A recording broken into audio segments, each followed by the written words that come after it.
Welcome to BETPARX Saturday on PHLY Sports. I'm your host, Jeff Skversky, live on the PHLY Sports YouTube channel, along with my producer, Andrew Frazier. Now, you're going to have to take me back a few years on this. Andrew's not going to be on camera. He's kind of like, remember that character Wilson on Home Improvement? That is our Andrew today. We may jump in and talk to Andrew, but we have so much to talk about. How about the Lions, Eagles, Sunday Night Football tomorrow? Can you wait for that one? We're going to get into the Eagles, of course, the A.J. Brown situation, all of that drama going on with the Eagles' #1 receiver. And we have a jam-packed show, lots of guests to talk to. We're going to talk to Phillies legend Larry Bowa about the Phillies offseason, everything going on there, as well as the Darren Daulton Foundation, still raising a lot of money for a great cause years and years after the passing of the beloved Darren Daulton. We're going to talk to Lions legend Lomas Brown. He has great insight on the A.J. Brown situation, as well as some great stories of what it was like as a player coming here to Philadelphia. And you may remember this, but Lomas Brown, the Lions legend who blocked for Barry Sanders during the '95 playoffs, he came in here and made a prediction that the Lions are going to beat up on the Birds. Well, guess what? They got destroyed. The Eagles won that playoff matchup. And he has a great story about a 12-year-old fan giving it to Lomas Brown. So that's going to be a great matchup. And the other guest today, we're going to have Omar Ruiz from NFL Network. He's going to give that national perspective on the Eagles. I know we're in this bubble here in Philadelphia, coming off that Green Bay game, and depending on what side you're on here, a lot of people upset with the Birds in that game. So we're going to talk to Omar about the national perspective of the Eagles. Are we too much of in a bubble? Are we too negative about the Eagles? At the end of the day, they're 7-2. And we're also going to talk to Brad Feinberg, the pro sports betting analyst. He is going to join us in a few minutes, as well as we get into the Philadelphia Eagles and some of those bets going on here from Parx Casino in Bensalem. By the way, I remember this place when I was a kid growing up in Bensalem. This didn't even exist. The beer garden and the sports book and the casino, this wasn't even here. On the weekends, there would be flea markets. Okay, and I would go and collect baseball cards. There'd be baseball card vendors. Andrew, do you remember any of this? I do not, no. No, okay, I'm dating myself here. Just a little bit. Just a little bit, all right. But it's a beautiful casino, great place, lots of action, very lively today. Speaking of lively, the conversation around Eagles receiver A.J. Brown, to me, it's just too much. And look, I think A.J. Brown has a great point, but I don't need to hear it. Andrew doesn't need to hear it. Eagles fans don't need to hear it. He's not wrong with what he's saying, but I believe his approach is wrong, trying to fix the situation. It's really, in my opinion, no one's business to know what's going on inside that locker room and inside that building. And it's great for media, it's great for fans, but I think it's detrimental to this football team. And if you think about last year, Brandon Graham came in and he really kind of spilled the beans on the tension between AJ and Jalen Hurts. And I look at it like this. The Eagles offense is going to be fine. And I know when you look at the stats right now, they're, what are they, 25th in passing offense, 23rd in total offense. It's horrible. They need to be fixed. Am I worried? No. And I realize we're deep into the season. But I look at it like this with the A.J. Brown situation. Just shut up and play football. Just shut up and play football. And I realize that may be a harsh stance to saying shut up and play football when you talk about your #1 receiver. But that is really the point. I mean, the guy has made $92 million. Nobody wants to hear you complaining. Andrew, do you want to hear A.J. Brown complaining about his job? I'd rather not. No, I'd like to see him just play football. I'd like that locker room to be cohesive and working together and, win some games here. Because we want to see some games won here in Philadelphia. They have won games, though. I mean, they have won 7 of 9 to start the season. You're not going to win every game. Now, granted, the Giants Thursday night game opposite the Phillies in the playoffs, that was an ugly game. But they're always going to win a game they're not supposed to win. They're always going to lose a game they're not supposed to lose. But I look at it like this. A.J. Brown, shut up, play football. And listen, I think A.J.'s a great guy. It's just the way he's going about it. In a lot of ways, it reminds me of the Terrell Owens situation. And T.O. was on Fox 29 on Good Day yesterday with Mike Jerrick and Alex Holly, and he was saying that it's not like his situation, it is different. And I agree with him there that it is a little bit different than his situation. His was more contract-based, and I know there was a lot of drama years ago with Donovan McNabb, but A.J. Brown's situation is a little bit different. At the same time, it's not. He's causing a distraction. And Jalen Hurts said this week, we cannot let it become a distraction. And you saw just a little bit of a glimpse into how Jalen Hurts feels reading between the tea leaves there, which is, it is bothering the locker room. I think it is bothering Nick Sirianni. You could tell that he was getting frustrated with the questions and the conversation surrounding this team. And if you knew nothing about the Philadelphia Eagles and were just listening to what was going on with the Philadelphia Eagles, you would think this team is 2-7, not 7-2 as the number 1 seed going into the Sunday night game against the Detroit Lions. Look, trying to force A.J. Brown the football is bad news because then the defenses are going to know what happens. And I go back to that Terrell Owens situation, and he said yesterday on Fox 29 on the Good Day show, he's like, I understand. He said, quote, I truly understand where he's coming from. And he's not doing anything wrong. And I could not disagree with Terrell Owens more because what he's doing wrong is becoming a distraction. This is becoming a sideshow. The Eagles are going to be just fine.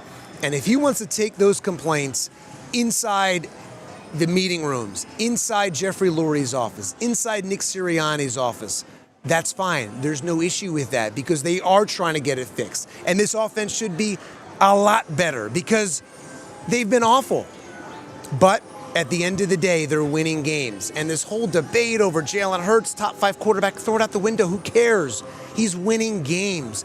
This team, I always say, let's just enjoy this run. And I know the offense has been painful and you want to get A.J. the ball. They're going to figure this out. But again, the problem with forcing A.J. the ball, when Jalen Hurts has 2.7 seconds, by the way, the most of any quarterback in pocket time, you're going to hurt yourself. It then becomes predictable. And there's this debate whether Kevin Patullo should lose the play calling duties like they did in Detroit last week. Dan Campbell, the Lions head coach, took it away from offensive coordinator John Morton, and then they had this explosion against the Commanders, and they're going to come in here into Philadelphia. They're on their way now to Philadelphia for Sunday Night Football. They're taking it away. But look, Nick Sirianni, he was asked about it a few weeks ago. He's not taking play calling duties away from Kevin Patullo, at least yet. We'll see if that changes. Something does have to change with this offense, Andrew. There's no question about something has to change with this offense. But again, A.J. Brown voicing it publicly, I think, is a problem. Yeah, and if this Eagles team was in a different situation, right? If they had a losing record, you would look at A.J. Brown and what he's doing as like a leadership role. He's bringing out what's the problem with the team. He's calling out the offense. He's calling out Kevin Patullo and the stagnant play calling. He's calling out Jalen Hurts and his inability to sometimes find him downfield. So if this team was in a different situation, you would say, hey, AJ's right. You know, he is right for what he's doing. But they are a winning team. They are, and right now it's not something that this locker room needs. It's a headache that everybody has to deal with. From Nick Sirianni to the players to all the coaches, everybody has to deal with this week in, week out. And they don't want to. And it's a burden that he's putting onto the team. It's something that could be done maybe behind closed doors, a conversation that they can be having internally. But to be out there in the media doing what he's doing, I just believe that it's just not the right time. And going into the whole TO thing, look, we're not going to get the workout session in the driveway, right? I don't think that's going to happen. That was amazing. That it was amazing. I don't think that's going to happen with A.J. Brown. I don't think he's that much of a TO. It wouldn't be the worst thing. I mean, the guy is absolutely ripped. Of course. I think A.J. understands a little more than to do something like that.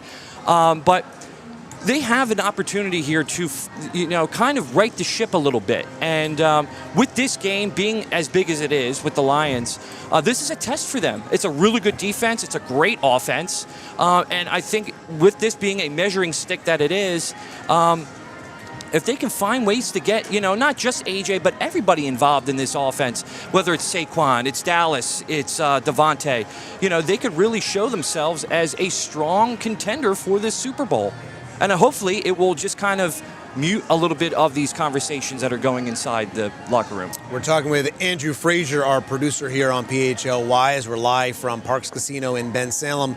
And to that point, nobody else is complaining on this football team, at least publicly. And these passive-aggressive tweets and social media posts and playing video games, and I get his sense of humor. And again, I like A.J. Brown. I think he's a really good guy, and I commend him years ago for what he did, coming out speaking against his mental health and trying to be an advocate for mental health, talking about how he was at a point when he was with the Titans before coming and being traded to the Eagles that he nearly took his own life. He was in a dark place, and now he's an advocate for mental health.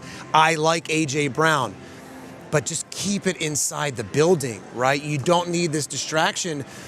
And look, this football team, I believe, is the number one team in the NFL. I don't care what the records say. They are 7-2, atop of the NFC. I think they're the best team in football.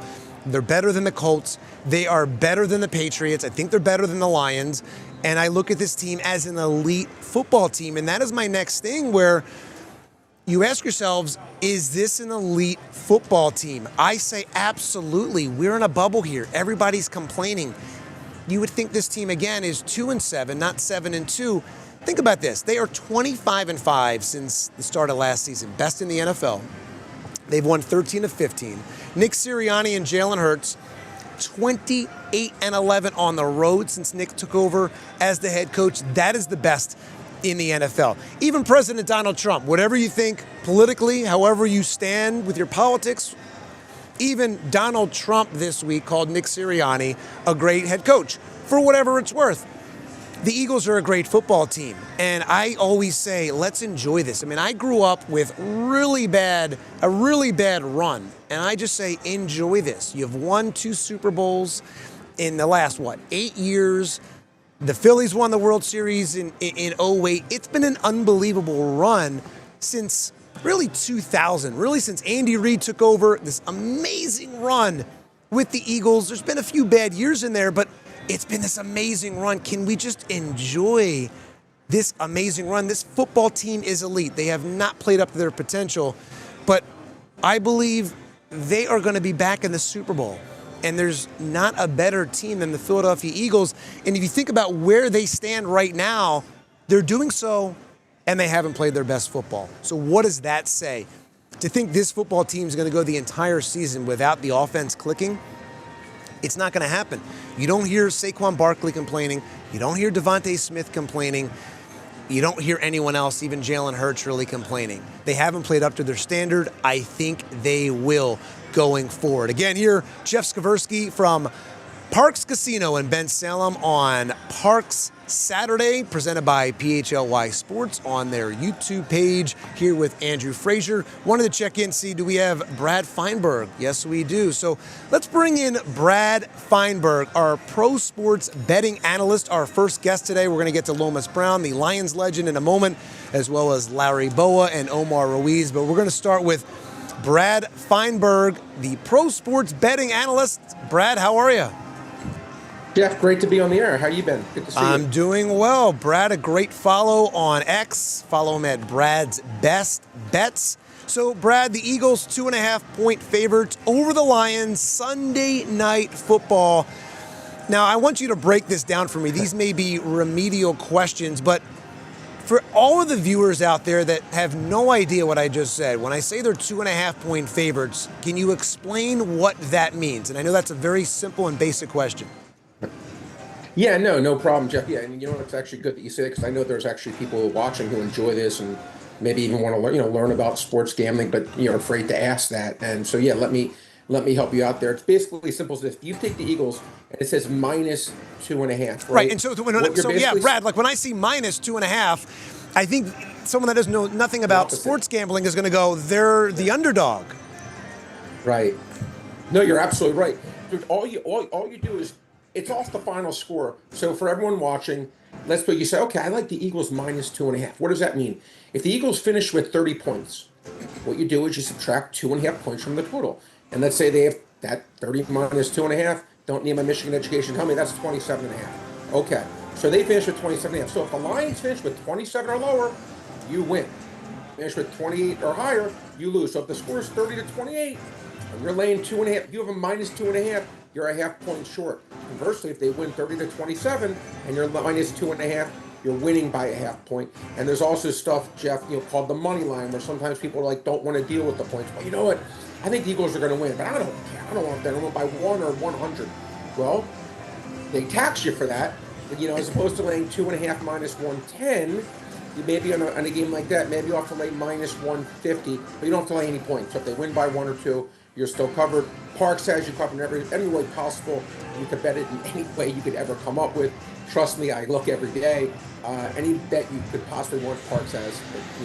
But anyway, in this game, Jeff, interesting game. The line opened, Jeff, at 1, and I really thought that was too low. I thought this line would close at 2.5, minus 120 for Philadelphia, or maybe 3 plus 120 for Detroit. It has since moved that way. A lot of sharp money's coming in on Philadelphia. For me, this game is a tougher game personally. It was really cold weather, Jeff. Really ice cold, bitter December, everything. And then I would really like the Eagles, but because maybe it's not going to be that severe kind of weather, going to lean here Philadelphia for me, but it's just the lean. Because golf has really not played well a lot of these games, Jeff, outdoors, as you know, following sports the way you do. This Detroit team in a controlled environment, as good as anyone, but not controlled environment, definitely takes a little bit off their, what they offer. That's a great point. I know the Lions have talked about that last year, that, they can't win in the cold and all that other stuff. So when the line moves like that, right now the Eagles are 2.5 point favorites, but when the line moves like that, what does that tell you? Again, it's interesting. Now, for the Super Bowl, for everyone watching, when you see a line move in the Super Bowl, let's suppose the line moves from -1 to -2. That could be your grandmother betting it. And what do I mean by that? The volume of money in the Super Bowl is so high that recreational money can move the line, Jeff. Okay? Doesn't make a difference who's betting it. As long as you have money, if you're betting it, the sports books are going to move it.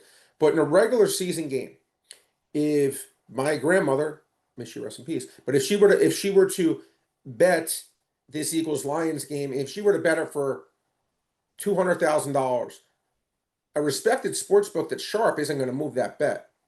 But if someone who knows what they're doing, who is sharp, bets it, let's say for $5,000, okay, nowhere near $200,000, they'll move that game from -1.5 to -2, knowing that it came from a respected source. So during the regular season, a lot of times it's not how much is bet, it's who bets it, Jeff. All right, so let's get into this over-under situation. Eagles, Lions tomorrow. The over-under is 46.5. Now, the way the Eagles played against the Packers, you're going, all right, wait a minute here. Well, there's no way it's going to go over. There's no way. But, both of these teams really have the ability. You look at the Lions. The Lions, look, Dan Campbell took away play calling from their offensive coordinator, John Morton, and they are 7th. They're a top 10 offense. The Eagles, are they going to come out of their shell? You never know when that game's going to be. Could it come against the Lions? But when you look at that 46.5 over-under, is it easy to take the under based on what the Eagles did last week against the Green Bay Packers? For me, Jeff, no. Actually, I'd be on the other side of this one personally. I lean over, actually. Yeah, I do. Why is that? Look, well, again, first of all, we know. To me, and I was on Anthony Gargano's show the other day, and I said to him, the Eagles' offense, with Jalen Hurts specifically, Jeff, do you remember back in the day, do you remember Jack Morris and Dave Stewart? Of course. Maybe Dave Stewart, a former Philly. Yeah, exactly. Yes. That was a bad trade, by the way. Yes, it was. Yes, it was. But Jack Morris, remember, he'd pitch a game, and if the other team scored 5, he'd allow 4. The other team scored 6, he'd allow 5. Their team, though, his team scored 1, he'd shut them out. If his team scored 2, he'd allow 1. He did exactly what he needed to do. Is he just lucky or what is it? And he's obviously wasn't like Pedro Martinez, Steve Carlton good, but he made the Hall of Fame because he was just he was a winner. And honestly, I do think there's something to that. And with Jalen Hurts, I kind of think he's a little bit like that same way, Jeff, where how many games have you seen the Eagles, Jeff, when they need to score 30 points where they score 7 or like they did last week or 10? Well, it's interesting, Brad, because we were talking about the A.J. Brown situation before. Now, the game A.J. Brown did not play, the Eagles score a season-high 38 points. They put up, 400-plus yards of offense, by far their best offensive performance, and that's without A.J. Brown. Now, look, it came against the Giants, and the Giants stink. Having said that, you go, nobody's bigger than the team. Of course, they're a better team with A.J. Brown. I don't want to misconstrue any of that. But, look, the Eagles do have the ability to score 40 points. And, look, so do the Lions. You look at what the Lions have done this season. They are explosive. Jameson Williams and Amon-Ra St. Brown. Both these teams have the ability to put up close to 100 points combined.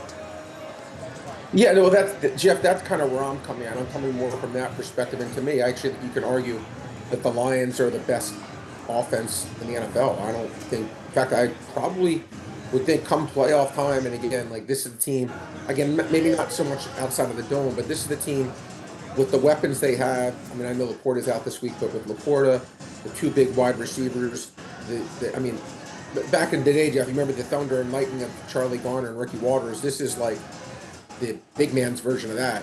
As good as Charlie Garner was, one of my all-time favorite Eagles, Jahmyr Gibbs is just that much better. He is. He's a beast. And he was the NFC Offensive Player of the Week this week. Gibbs and David Montgomery. And, the thing about David Montgomery, he does a lot of stuff that it doesn't show up in the stat sheet. So that is an explosive offense Vic Fangio is going to have trouble with. I do want to ask you, so you're going to go in this game with the over, correct? I lean over because, again, I actually think I would be surprised if going back to what I said about Jalen, I'd be surprised if the Eagles hold this team to less than 20 points. Okay. So if I'm correct in that analysis and Detroit scores 20 plus, whether it's 20 or 27, whatever it is, then that means if I'm correct in my analysis, which I think I will be, I don't think the Eagles are just going to lay an egg and score 7 points here and just. Oh, let's hope not. There'll be a lot of complaints around here next week if that's the case. No, and again, Detroit's defense to me is gettable. They can make some sacks with Aiden Hutchinson for sure. But this defense is very gettable. I think both teams scored north of 20 here. And again, if they both are scoring north of 20, pretty good chance they're gonna get to where I need to get to for that over. And again, I think this will be a higher scoring game. I actually think both offenses will have success. I think the Eagles find a way to win a close game here. I think it's gonna be close. I think it's gonna be tight, very close. But I actually think it's gonna be higher scoring than maybe people think. Because I actually do think that the Eagles can have some success. All right, last thing for you. Looking around, whether it's college football, whether it's pro football, this weekend, what is your favorite underdog or your favorite bet this weekend that you like? Well, Jeff, I have a bunch of them. I'm just going to give you a few if it's okay. Just a few. Yeah. I like Minnesota laying 2.5 against Chicago. I think they're a very fake team, Chicago, Jeff. I think Minnesota wins that one easily. I think the Falcons handle Carolina in a revenge spot. They lose 30-0 5 weeks ago. I think Carolina, another fake team in my opinion. I think Atlanta wins that one by serious margin. And then, Jeff, a game I think it's just 50-50. Seattle Rams, I don't know who's going to win. I don't pretend to know who's going to win. But that line should not be 3.5 points. Give me Seattle to me.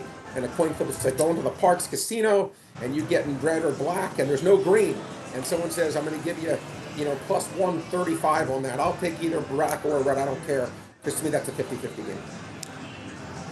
All right, Brad Feinberg, pro sports betting analyst. We appreciate you joining us here on this Saturday, just hours away from Sunday Night Football. Eagles-Lions. Cannot wait for that game. Again, Eagles 2.5-point favorites over the Lions. Thank you, Brad. Always a great follow on Twitter. Brad's Best Bets, or on X, thanks, whatever Jeff, you want to call it. I appreciate you, Jeff. All right. Good luck, everyone out there. All right, thanks, Brad. Interesting there that Brad, when he talks about this game, he likes the over. And, you just think to what the Eagles did last week against the Lions, and you're going, there's no way, even though the Eagles and the Lions have that capability. All right, so let's switch gears. And when we talk about this Eagles-Lions matchup, I caught up with Lions legend Lomas Brown, former Lions star. He's in their Hall of Fame. You know, he is their now radio analyst. He's kind of like the Mike Quick of their radio broadcasts. Tremendous guy, great insight. He actually has great insight on the A.J. Brown situation. He has advice, believe it or not, for the Eagles on how to handle the A.J. Brown situation and get him going. I love Lomas. He has great stories, including, if you remember, 1995 playoffs, Eagles-Lions. He made a prediction that the Detroit Lions were going to come into the vet and destroy the Philadelphia Eagles. It didn't happen, and he caught a lot of flack for it from Eagles fans. He was telling me this great story of a 12-year-old Eagles fan at the vet chewing him out, telling great stories. Of course, as this week Dan Campbell said, he remembers coming to the vet as a player and having batteries thrown and being spit at, which is, look, disgusting. But he told some great stories. So we caught up with Lomas Brown to get his insight, to talk about Dan Campbell, who, by the way, I think would be an amazing coach in Philadelphia just based on his personality. As much as we love Nick Sirianni, as much as Nick has won the big one, has taken them to 2 Super Bowls, Dan Campbell would be an amazing coach. We talked to Lomas Brown, the Lions legend, about that earlier this week. We taped it because the Lions are en route to Philadelphia as we speak. Let's listen to my one-on-one interview with Lions legend Lomas Brown, who used to block for Barry Sanders. Take a listen. Lomas Brown, what's happening? I'm good, Jeff. How you doing today? I'm doing great. I cannot wait for Sunday Night Football. And I've heard a lot of the players talk about it this week, from the Eagles to the Lions. Jared Goff has said that it's had this game circled on his calendar. I know every week's a big week, but when you look at this game, this really felt like Eagles-Lions was going to be the NFC Championship game last year. What is the excitement level from the Lions' perspective on this Sunday Night Football game? Oh, we're very excited. They are, especially after what I say getting right against the Washington Commanders. As you know, the week before against Minnesota, it was just a bad feel, bad look, bad loss for the organization and the team. And the way they bounced back with Dan Campbell calling plays this week, I think the guys are feeling confident, but they know that this is a different animal than going up against the Commanders. This is a stern test. And, you know, Jeff, I have been saying all year long, because of what type of team we had, that other teams were measuring themselves against us. Now I think I have to reverse that, because I think we want to see where we are going up against a great Philadelphia team, the defending champs. I think this is an opportunity to see where we are at this particular time of the year. I want to get into that whole Dan Campbell switching it up, taking the play calling away from John Morton. And the Eagles, I feel like, have a similar situation with their offense. It feels like it's struggling. I want to get into that in a second, but I do want to ask you, when you look at these two teams, does this feel like this is 1A and 1B, not only in the NFC, but maybe in the NFL? This really feels like it's the top 2 teams in the NFL, in my opinion, especially in the NFC. I'm not convinced that the Seahawks and the Rams are that, top tier teams. I look at the Lions and the Eagles. Like I said, last year, I really thought these were the NFC championship teams. Yeah, I'll go a step farther and say, man, if these teams look in the mirror, they're basically looking at each other. I think when you talk about defense, offense, special teams, you're talking about the coaching staff. I mean, I think these teams mirror each other. Our approach is we want to be physical at the line of scrimmage. We want to be able to run the ball. That's the same thing that Philadelphia is built on, being physical at the line of scrimmage, being able to run Saquon Barkley. I look at us defensively. We're playing downhill. That's what we want to do with our D linemen and our linebackers. Philadelphia wants to do the same thing, and they do the same thing. So I think we kind of mirror image each other. And you're right. I think we are the top 2 teams in the NFC. And hopefully, at the end of the year, we'll get to find out who's the best team in the NFC, because I do think Philadelphia will be there. And I count on us, the Detroit Lions, being there at the end. The only thing we can't control, and both teams can't control, is just the injury factors And as you know, Jeff, that hit us really, really bad last year, started a little bit this year. So hopefully we could get a lot of our guys back. But I do think we're mirror images of each other. So what is the X factor in this game on Sunday Night Football? Where's the advantage? Where's the disadvantage? What do you see right now when you look at these two teams, how this could shake out Sunday night? Yeah, I mean, I think one area that a lot of people don't talk about will be the special teams. I think you could gain the advantage in special teams, either be it through, hidden yardage, maybe a big kickoff return or something, a punt return, a turnover on special teams. I think that can be huge going into this game. But I think this game is going to come down to the best team that executes. Again, with Dan Campbell being our play caller now, that I thought our offense operated at the highest level so far this year, both in the run game and in the pass game. Calvin Shepard, our defensive coordinator, has been doing a great job with the defense. We called it the Legion of Boom because we've been getting so many guys, having to move so many guys in there that haven't been with the team and had to play with a lot of guys who are not really familiar with us. But he's done a great job of doing what he's had to do. So to me, I think it comes down to the team that makes the least mistakes, both penalty-wise and turnover-wise. I think that's the only advantage I could see where the advantage would lie at. I have one for you. How about the fans? How about the atmosphere? Yes. Sunday night. Dan Campbell talked about it on the radio this week in Detroit. He talked about what it's like going into Philadelphia. He was telling this story about how he's had batteries thrown at him. He's been sad. And then he told the story about Michael Strahan during a game where an Eagles fan had like a cup of tobacco spit. And this is so gross, but it was thrown at Michael Strahan, and Dan had to back off. From your perspective, as a former player, you played 11 of your 18 seasons with the Lions. You have certainly played, at Veteran Stadium. What is it like as an opposing player coming into Philadelphia, unlike any other place in the league? It's chaos. I that's the word I'll use, is chaos. And a quick story for me is, of course, I made the famous guarantee as a Detroit Lion when Ray Rose. I love this story. So tell this. Yeah. I love it. Yeah, when Ray Rose was the coach back then, we came in there in 1995. We came in there on a 7-game winning streak. And, of course, I made the prediction that I guaranteed that the Lions would win this game. It would be over early. And OMG, Jeff, when I got there, I mean, the fans were ready. They were rocking our bus. They had a sign, and they had my name on it, and they had Lomas spelled out, but it had loud, obnoxious. It had all kind of monikers for my name that was put on there. And I'm going to tell you, the worst cussing I've ever taken as an NFL player was from a 12-year-old when we were warming up in the end zone before that game. And I looked up, and his dad was standing next to him. And I asked his dad, I said, "You let your son talk like that?" And he was like, "Yep." I mean, it was that boy called me every name but the child of Jesus. I mean, it was unbelievable.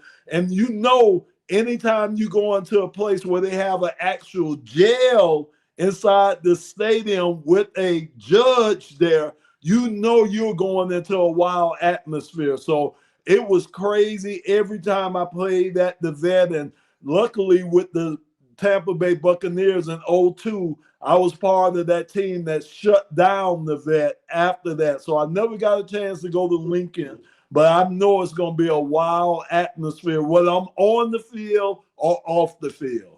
It's a great story, and that pretty much sums up what it's like for the opposing team. And, the way Dan told it, he wasn't angry. He told it like it was an endearing story, and saying that, and this is what I love about Dan Campbell.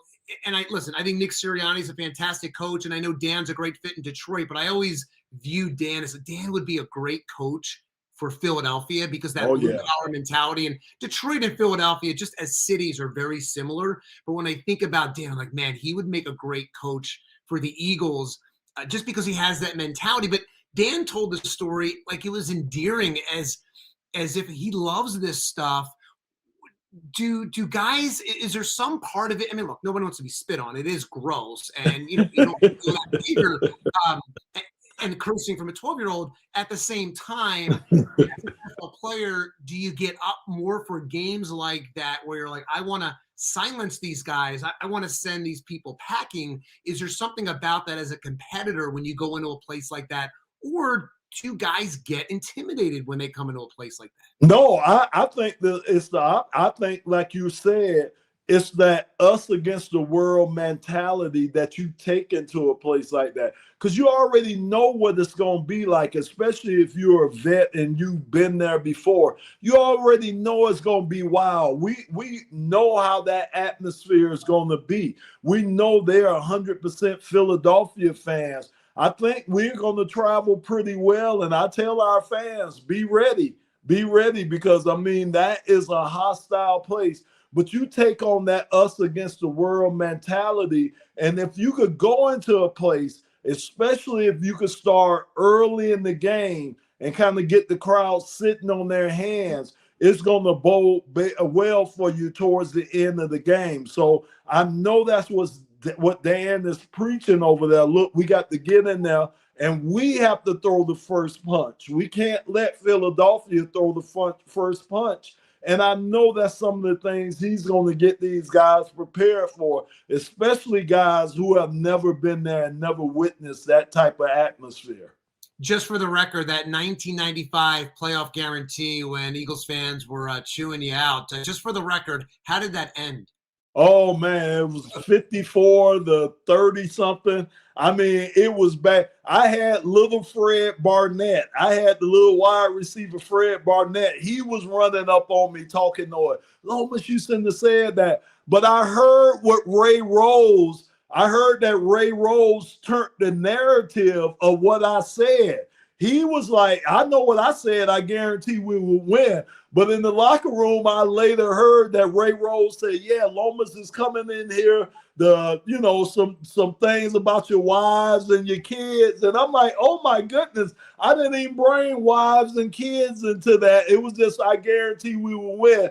But Ray Rose, being the masterful coach, the masterful motivator that he was, he had those guys ready to run through a wall. I don't think we stood a chance that game, and quite frankly, we didn't stand a chance that game. Yeah, and when you do talk about an atmosphere like that, and you have to get involved in a silent count, and I've been out to so many Eagles practices over the years where they're going into Seattle or maybe Kansas City, or even Ford Field is super loud. I mean, Ford Field does not get enough credit for just how loud that place is.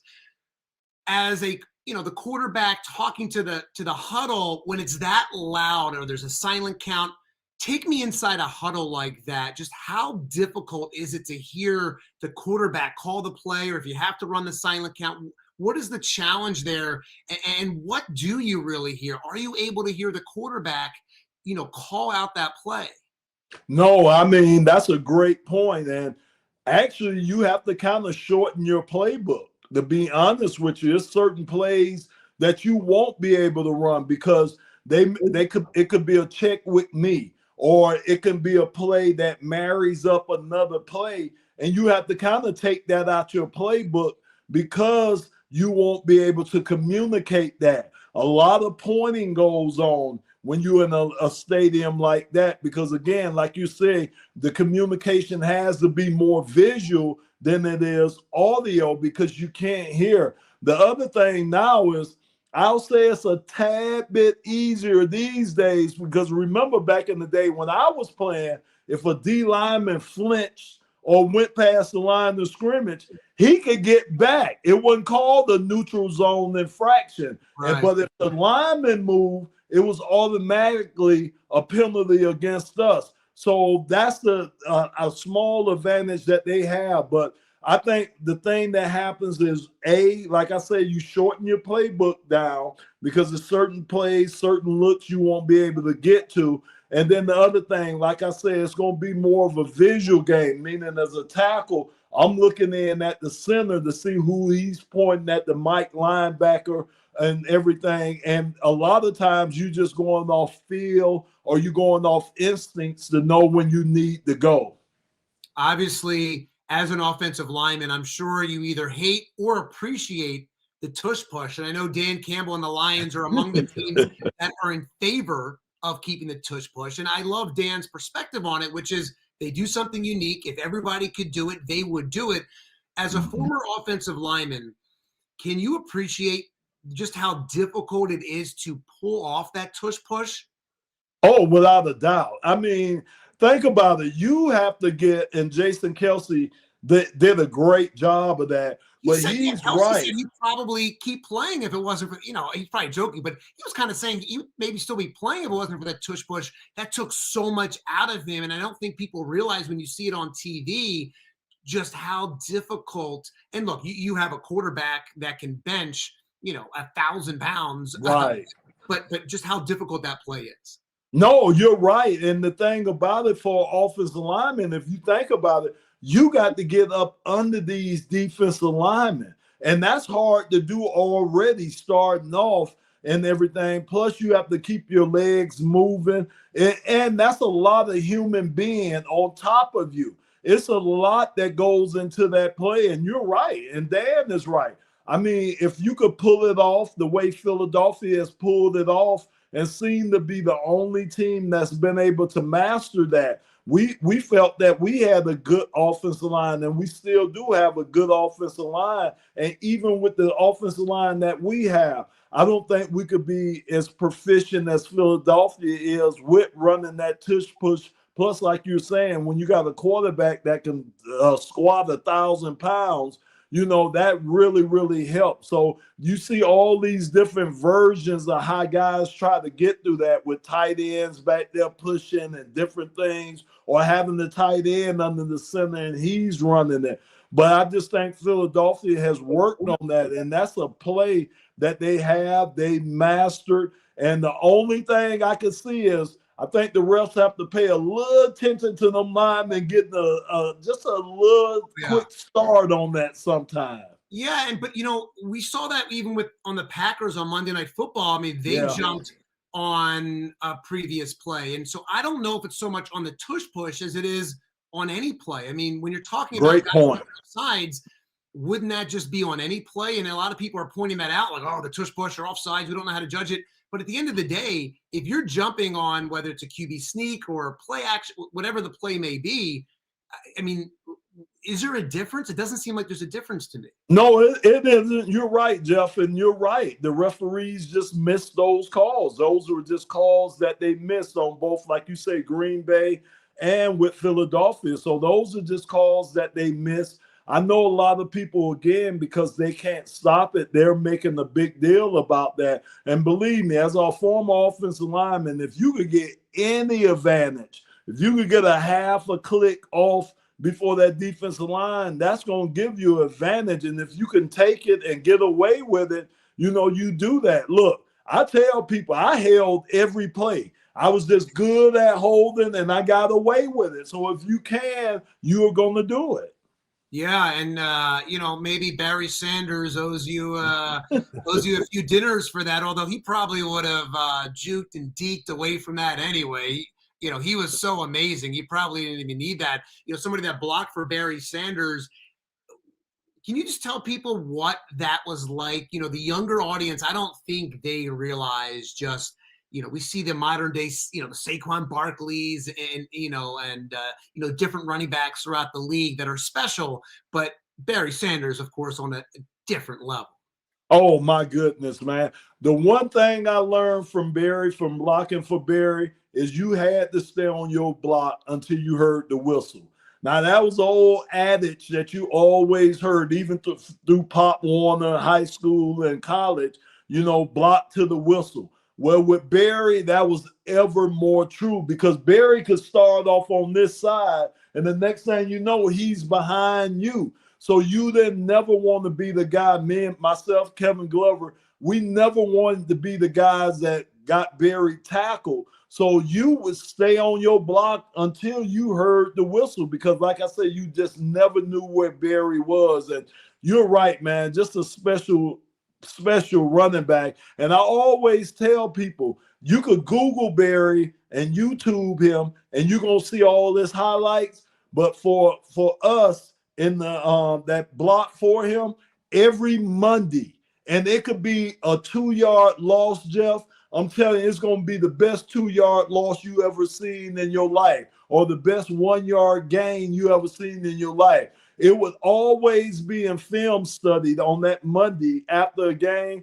It would always be at least 5-6 times you have the clicker in your hand and you'd be like, oh my goodness, how did he do that? So it's not always the big runs that Barry made exciting. Like I said, it's the 1-yard runs, it's the 2-yard loss, and it'll be the best 1-yard or 2-yard loss you ever seen in your life. You probably, because when you're in it, you're in those moments blocking, you don't see any of this. It's probably that day after, that Monday, that Tuesday, looking at film where you're going, oh my goodness, what did he just do? That's incredible.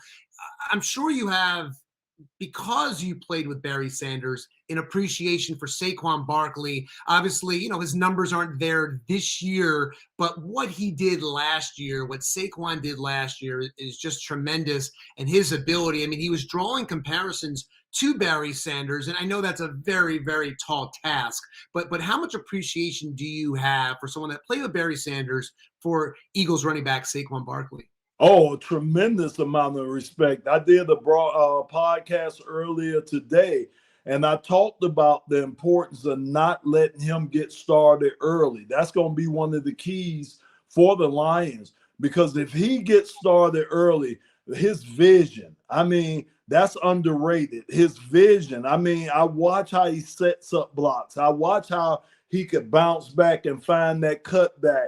You know, all the things that Barry did, a lot of the things that Barry did, and the strength. I mean, again, those guys were similar in build from the legs down, because that's what Barry had, the big thighs and the legs, and they're explosive guys. So it's a lot of similarities between Saquon and what I've seen from a Barry Sanders. Like I said, it's only one Barry Sanders, but I tell you what, Saquon, if you let him get started early in this game and he's able to pick and choose and find his holes and has opportunities to exploit it, it's going to be a long game for us, because, again, you guys are built just the same way we are. We need to get that run game going. That run game allows Jared Goff to get back in the play-action pass. It allows those big offensive linemen like Penei Sewell and Taylor Decker to be going downhill, and it allows us to try to control the line of scrimmage, which is what we're going to have to do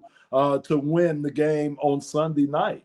I don't think people appreciate just how much of a challenge the Lions running backs are. I mean, Jahmyr Gibbs, David Montgomery. I mean, Gibbs just won NFC Offensive Player of the Week. And, you know, both of them are big guys. But what Jahmyr's doing, what Montgomery does, and, you know, look, Montgomery, take away the stats, what he does blocking and everything else. When you look at those two, I mean, you could make the case that they have a better running attack right now compared to the Eagles. And I know Saquon Barkley, you know, gets a lot of credit, but what the Lions are doing, you know, with Jared Goff in that running game has been unbelievable. Yeah, and I'll say this back to Saquon. That's why I wish they would have let him go for that record last year, because you see how this league is, Jeff. You give a defensive coordinator a year to figure out things, and now you see what. So I wish they would have gave him a chance to break that record last year when he had that phenomenal year. But I think the one thing that surprises people before they play us is the way that Jahmyr Gibbs can run between the tackles. Jahmyr runs with power. Everybody knows about the speed. They know that. You get him out on the edges and he's gone. But the thing I've been most impressed with Jahmyr is the way, of course, his vision is coming along, but the way and the power that he can run between tackles now. He's been doing a great job. And the reason why I think that is because he's had a chance to watch David Montgomery do it. David is a phenomenal runner between the tackles, and he can make guys miss in tight spaces. And I think those are the things that will impress Philadelphia's defensive front, their defense period, when they watch the Lions film, is how well we can run between the tackles as a committee. But just like I say, how well Jahmyr Gibbs is between the tackles. And that's our run game. It's by committee. It's those two guys, Sonic and Knuckles. Those are the two guys that make that run game go along with our offensive line. Yeah, and when you look at Jared Goff, he's having a tremendous season, and you could make the argument maybe it's his best season. But when you look at Goff, it's similar to me as Jalen Hurts, is that I don't think he gets enough credit around the league. And, people, he's not a top 5 and all that nonsense, which I don't like, because look, you only can have one quarterback, and Goff's been tremendous, Hurts has been tremendous and won a Super Bowl, obviously. But Goff looks one-dimensional just because he's not Lamar Jackson, he's not Jalen Hurts with the legs. How do you beat Jared Goff? Is it just rushing him? Is it just applying pressure? Is it that simple? And I'll say this too. The reason why they say these things about Jalen Hurts and about Jared Goff, the one thing you'll hear is, well, they got all these weapons around them. But still, somebody has to get the ball to all these weapons. That's all I've heard about Jared Goff, where he got this run game with Sonic and Knuckles. He got Amon-Ra. He got Jameson Williams. He has Sam Laporta. You hear the saying about Jalen Hurts with all the weapons he has. But somebody still has to get the ball to all these weapons. And right. I think both of those guys do it at a high level. And I think that's the reason why they're kind of dismissed when you start talking about the MVP race, because people think they're just surrounded by all these weapons and they don't make these guys good.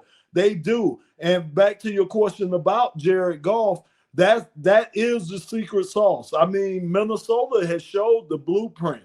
If you're able to get especially that middle pressure on Jared isn't as fluid as Jalen Hurts or a lot of the other quarterbacks with getting himself out of trouble. But the thing about Jared Goff is Jared can read those blitzes. He knows where his hots are, his hot reads are. And if he has the time, if he could get it to his hot reads, he's going to make you pay. He did a lot of that against Washington.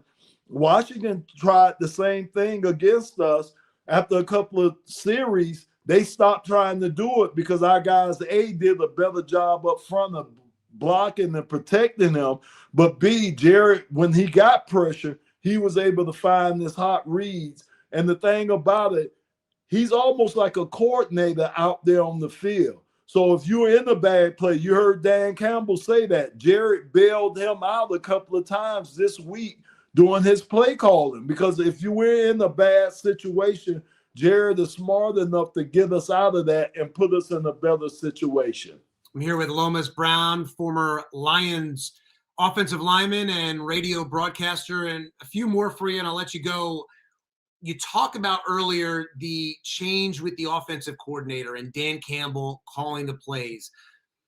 Why was that change needed? I mean, the Lions, when I look at what the Lions have done offensively, I mean, you're second in points, 6 in total offense.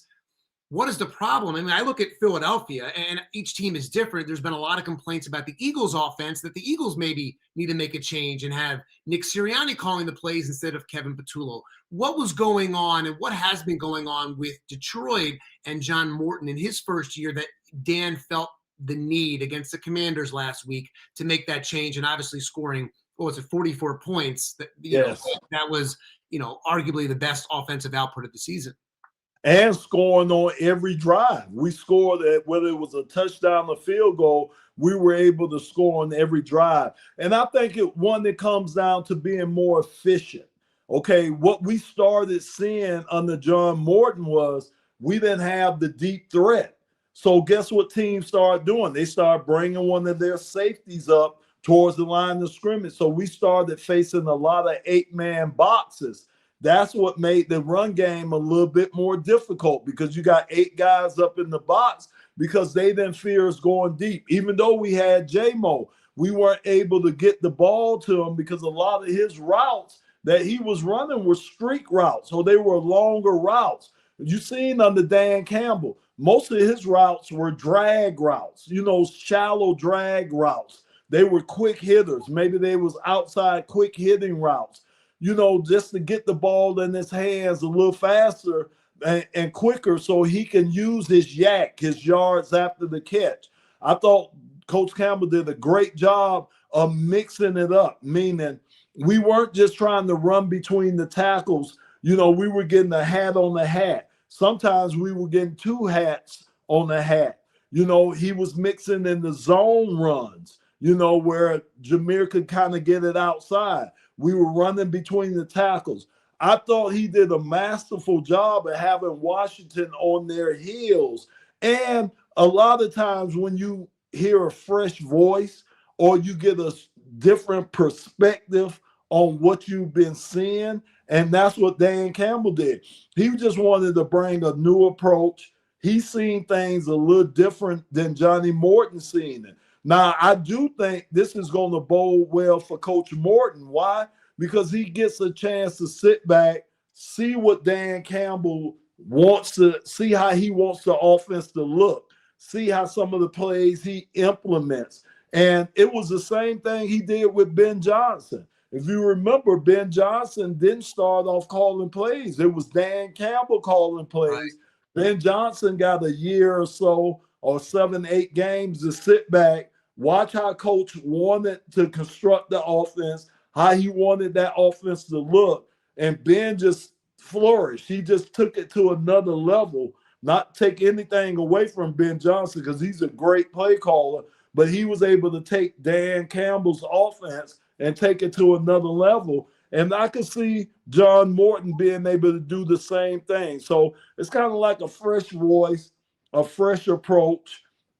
And I just think Coach being on the sideline, he has the feel of guys coming off the field. I mean, as offensive lineman, if you're not running the ball, you're making your displeasure known to the offensive coordinator or to whoever's calling the plays. It's kind of hard when the coach is up in the press box. And I'm not saying that he has to come down for that reason, but I just think it was just a whole different approach to the game.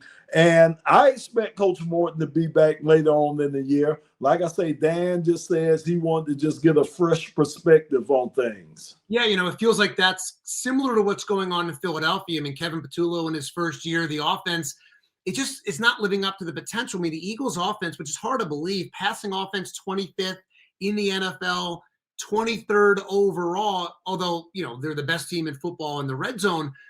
It's hard to fathom that the Eagles are arguably the best team in the league, yet they're having so many issues. And, A.J. Brown has been very passive aggressive with things he's saying on Twitch and social media, not directly calling anyone out, but he seems unhappy. Have you ever played with a teammate that has been unhappy, and let's say the team's doing well, and then how do you handle that as a teammate? But guess what position that normally comes from? I tease Herman Moore all the time. I say the wide receivers, they are divas. That's where they think about it. Think about where it comes from. I mean, because again, because they're so dependent on everything going right around them to be able to get the ball. Think about it. If the offensive line isn't blocking and your quarterback doesn't have time, he can't look downfield to get the ball to those wide receivers. It's so many things that have to go right for wide receivers to flourish and have good game. With a running back, you could just turn around and hand the ball off to him and he can have a good day. The wide receivers are so dependent on the quarterback, and not just the quarterback, the offensive line. So that's where you get a lot of this. Believe me, I played with numerous wide receivers, and anytime there was a complaint, it was coming from those guys and stuff. So I just think the thing with AJ is they just have to get the ball in his hands. It don't have to be deep routes. Every time I see him running a route, it's 15 yards. It seems like it's a 15-yard route or more. It could be a short route and let him do what he can do, just like J-Mo. That was the problem with Jameson Williams, why he wasn't as effective early in the season, because most of his routes were longer routes. It's nothing wrong with a 5-yard slant, get the ball in his hands and let AJ break some tackles. There's nothing wrong with a wide receiver screen. There's nothing wrong with running the reverse with AJ. Just to get the ball in his hands. I think that's what he's really saying, because he knows he's a weapon. He knows what he can do for this team if he's given the opportunity. But right now, he just feels like he's not being given the opportunities that he needs. So I just think they'll figure it out. I hope they'll figure it out this Sunday night. Right. But I do think they will try to figure it out and get the ball in their weapons' hands, because you think about him, Devontae. You think about some of the guys you have, the tight end, at the tight end position, Saquon. You guys, like I say, mirror what we have here in Detroit. And with all that firepower over there, plus you got a quarterback that can scramble. So you could throw in RPOs when we can't do that because of Jared. So you throw in all that. Now, I do think that the offense should be a little better than they are or have shown so far this season. Yeah, I guess not if Avonte Maddox has anything to do with it. I wonder if he's in Kelvin Shepard's ear this week. The former Eagles corner won a Super Bowl with the Eagles last year. If he's, tipping off Dan Campbell and the defense on what the Eagles like and this and that. I mean, seeing this team for so many years. And Avonte's a great guy. I don't know if you ever saw, but Avonte, by the way, grew up in Detroit, has a giant Lions tattoo on his arm. He showed us that a couple years ago when the Lions and Eagles were facing off. I think the Lions were not doing very well back then, but he had a big Lions tattoo. He showed us, and I'm like, wow. I'm like, better that than like the Cowboy star. Yeah. That's what we do back here, Jeff. So, anytime you switch a team, you're going to give up all the secrets. I mean, I played on 5 different teams, and if we face that team that I formerly was with, yes, sir, you sit down and you take just a quick story. Remember, I finished up with Tampa Bay under Coach Gruden. Well, remember, we played the Raiders in the Super Bowl that year when Tampa won it. Coach Gruden played quarterback that week. Remember, the year before, he was the Raiders coach. That he played quarterback that week of practice for the Super Bowl. He told us everything. I mean, if you listen to that bite from John Lynch was like, it was just like we practiced, because Coach Gruden played Gannon in practice, and he was like, if he does this, they're going to do this. We knew everything the Raiders were going to do. So, yeah, you do that if you go into an opposing team and facing your team that you were with. So Avonte Maddox is spilling the beans this week. Yes, sir. He is yapping and yapping and yapping about what the Eagles and Jalen Hurts and everyone likes. And it is interesting. You guys had C.J. Gardner-Johnson as well a couple years ago. And, the thing with C.J., it feels like he's worn out his welcome everywhere. And now he's with Chicago. We got a game ball this week. And C.J. Gardner-Johnson is like a fan favorite in Philadelphia. I know he didn't play much. He got hurt with the Lions when he played with you guys out there. But it seems like the same with C.J. Gardner-Johnson. I wonder, did he wear out his welcome everywhere? But it seems like, he's after being on the couch for a month, he's doing great with the Bears. But he's been everywhere. I mean, Well, he's a Florida Gator, and I'm a Florida Gator, so I have a fond affection for CJ. And to me, that's a guy that wants to win. That's a guy that's a winner. Think about all the teams he's been on. They've won, and he is a winner. And I'm telling you, that passion runs deep. I would rather have a guy that's overly passionate than a guy that I have to jack up or get ready to play a game. And that's what CJ brought each and every week. Remember, we had the ski mask. Why? Because of CJ. He had everybody around Detroit wearing ski masks. So, I mean, he's just a passionate player. And that's where you want your passion to come out. Yeah, maybe it wears thin on some people, but if they want a passionate ball player, if they want somebody that buys in 100, not just 100%, but 110%, then CJ Gardner is their guy. All right, I've kept you way too long. I just want to I know you didn't do so well years ago with predictions, but give me a prediction. Sunday Night Football, Eagles, Lions. Well, I do expect it to be a lot more scoring than what I seen from them against Green Bay. That was hard to watch. I'm going to tell you right now. Yeah, but there was something charming. There was something charming about it in the sense of it was, and I think the announcers talked about it, Joe Buck and Troy Aikman. It was one of the most exciting, for whatever reasons, scoreless first halves. I mean, it was. Yeah, it was, but it wasn't to me. I was like, my goodness. It was just, of course, they called it a defensive battle. So, I've gotten spoiled now that I'm up in the booth. I like to see points put up, and I think that's what we're going to see. I think you're going to see two teams that go at it, like I say, two teams that mirror each other. And I'm looking for maybe like a 28-35 victory. I'm leaning our way on the victory.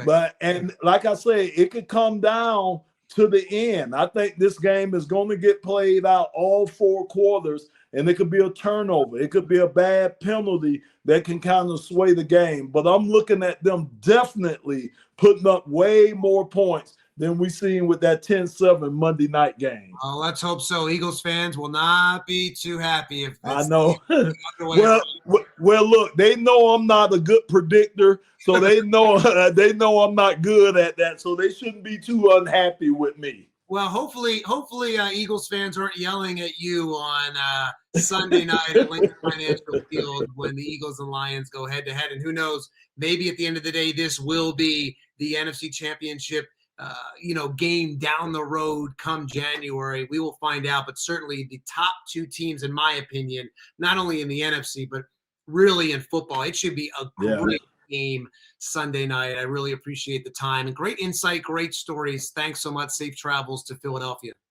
Thanks, Jeff. All right. Thanks, Lomas. Okay, we're back live here on BETPARX Saturdays, live from the Sportsbook at Parx Casino in Ben Salem. I'm Jeff Skversky alongside my producer, Andrew Frazier. Great insight there. My favorite part, obviously, the Eagles fan stories as well as feeding A.J. Brown the ball. We've talked a lot of football on this show. I want to talk Phillies baseball. I want to get into the Phillies. Who better to talk to than a Phillies legend? Let's bring in, how about 5-time All-Star, World Series champion, 2-time Gold Glover, Manager of the Year, Phil's Wall of Famer, Larry Bowa. Larry, how are you today? Hey, Jeff. Everything's good. How are you doing? Great to see you, Larry. Obviously, last night you guys held the Darren Daulton Foundation Gala in Center City. It's been 8 years since we lost Darren Daulton to glioblastoma, a brain tumor. It's been quite some time. But Larry, you were there last night. Why do you think this is still going strong and Darren's name continues to live on? Well, first of all, I think what Darren meant not only to the Phillies, but the Philadelphia area in particular. A great leader, a great player for the Phillies. Went way too soon, obviously.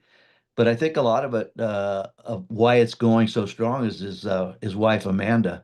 She's kept the legacy going, and last night was a tremendous affair. A lot of Phillies came, ex-Phillies. Murph did a good job emceeing it.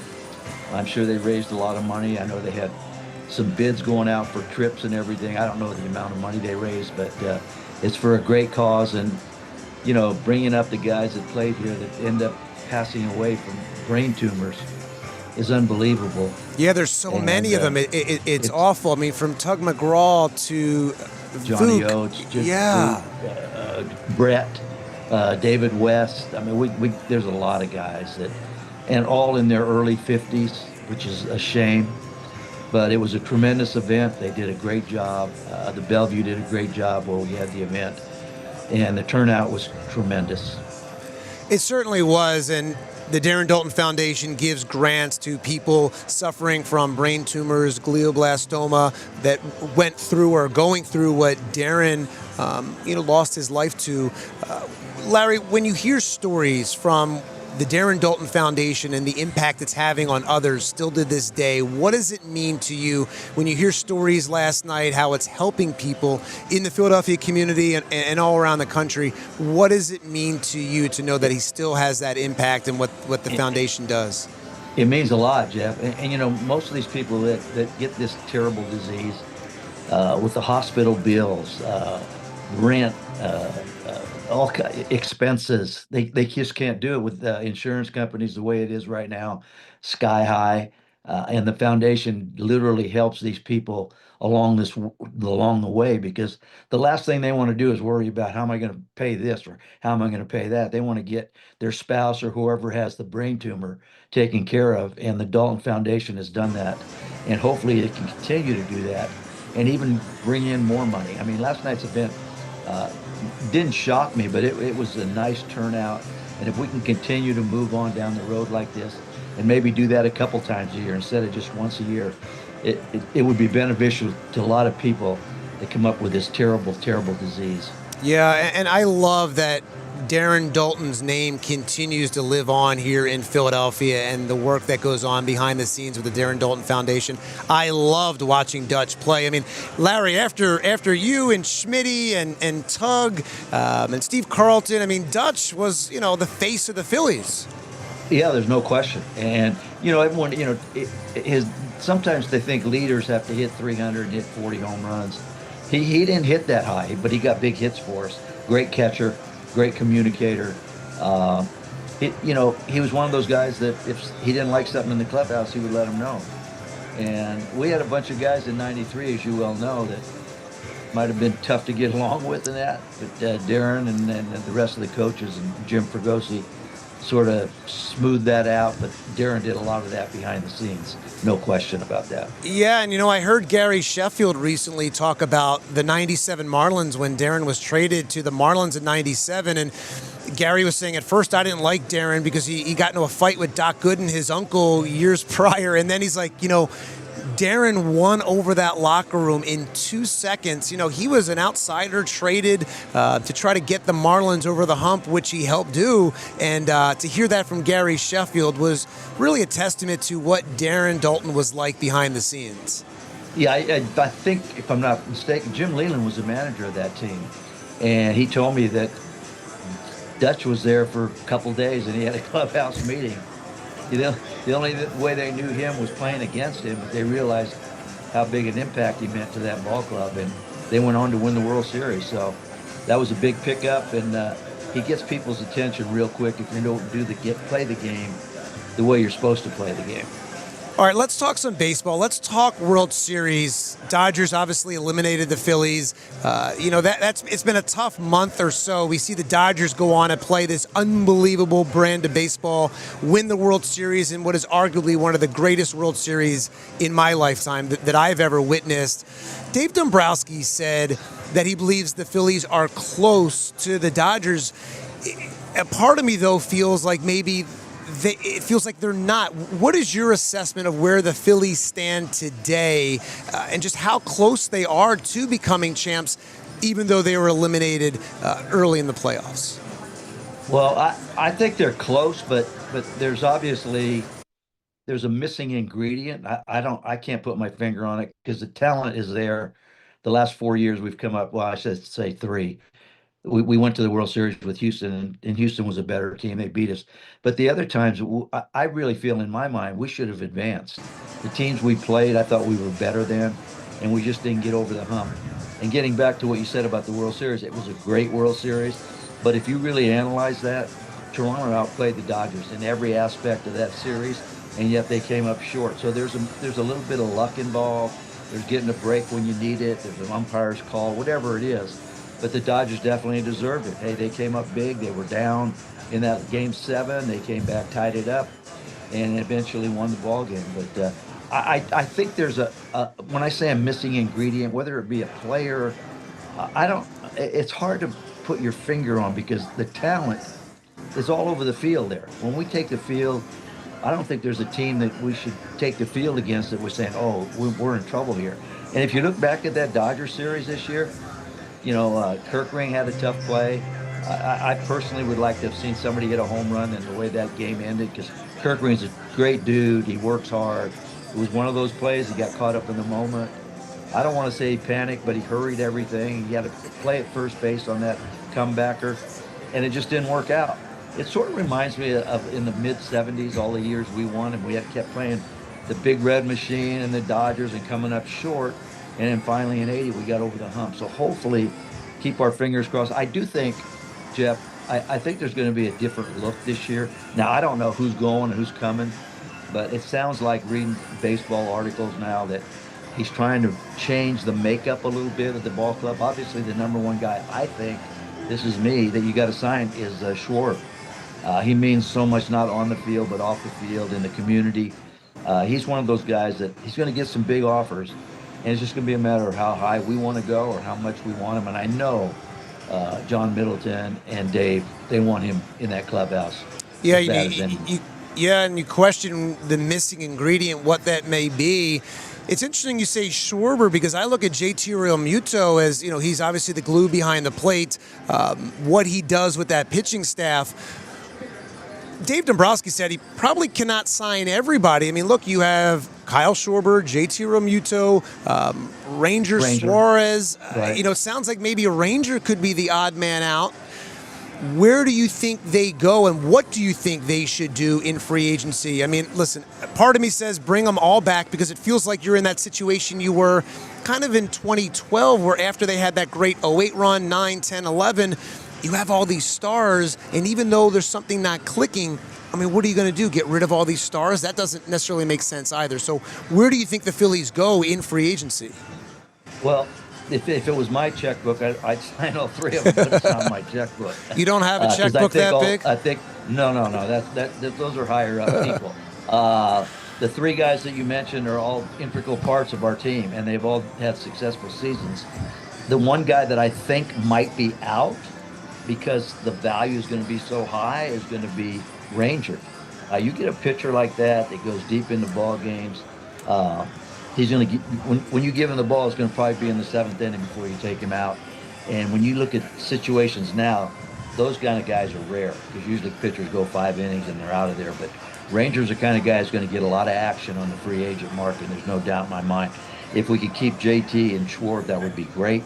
Again, I don't know what our salary cap, I shouldn't say cap, what our salary limits are going to be this year. That's going to be up to John and Dave. But it'd be great to sign 2 of the 3 guys. And I